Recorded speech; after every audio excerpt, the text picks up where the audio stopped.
अस्सलामुअलैकुम। फिर से इस्तकबाल आपका हमारे इस चैनल पर। इस वीडियो में हम इंग्लिश मज़मून का उर्दू में तर्जुमा करना सीखेंगे, यानी उर्दू में ट्रांसलेट करना सीखेंगे।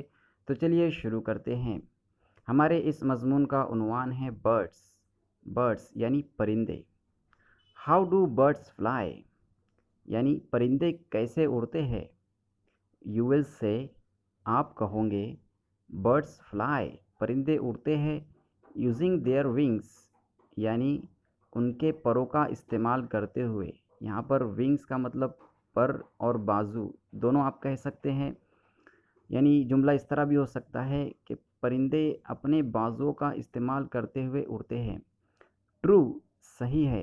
बट हैविंग विंग्स, यानी परों का होना या बाजुओं का होना, इज़ नॉट इनफ, काफ़ी नहीं है। There are many other things, यानी और भी बहुत सी चीज़ें हैं। दैट, जो, हेल्प बर्ड्स टू फ्लाई, यानी परिंदों को उड़ने में मदद देती है। फ्लाई का मतलब होता है उड़ना। Birds have a very light body, यानी परिंदों का जिस्म बहुत हल्का होता है। लाइट बॉडी मतलब हल्का जिस्म होना। Their bones are very strong, यानी उनकी हड्डियाँ बहुत मजबूत होती है। देयर बोन्स मतलब उनकी हड्डियाँ आर वेरी स्ट्रॉन्ग, यानी बहुत मजबूत होती है। स्ट्रॉन्ग का मतलब होता है मजबूत। बट हॉलो, यानी मगर खोखली। बट यहाँ पर आप लेकिन के लिए भी इस्तेमाल कर सकते हैं। हॉलो यानी खोखली।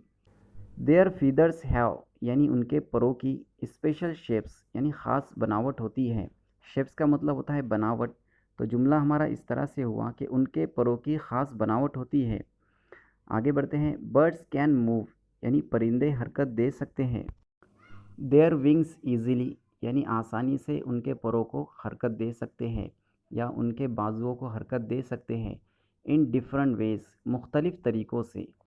दे फ्लटर, यानी वो फड़फड़ाते हैं। फ्लटर मतलब फड़फड़ाना। दे कैन टर्न, वो मुड़ सकते हैं। दिस वे, इस तरफ, और दैट वे, या उस तरफ। एज दे फ्लाई, जैसे वो उड़ते हैं। दे कैन सी थिंग्स, वो चीज़ों को देख सकते हैं। फ्रॉम फार अवे, बहुत दूर से। ये मज़मून हमारा यहीं पर ख़त्म होता है। उम्मीद करता हूँ इस मज़मून से, इस वीडियो से आप बहुत कुछ सीखे होंगे। और आपने क्या नया सीखा है इस वीडियो से, मुझे कमेंट बॉक्स में ज़रूर बताइए। मिलते हैं अगले वीडियो में।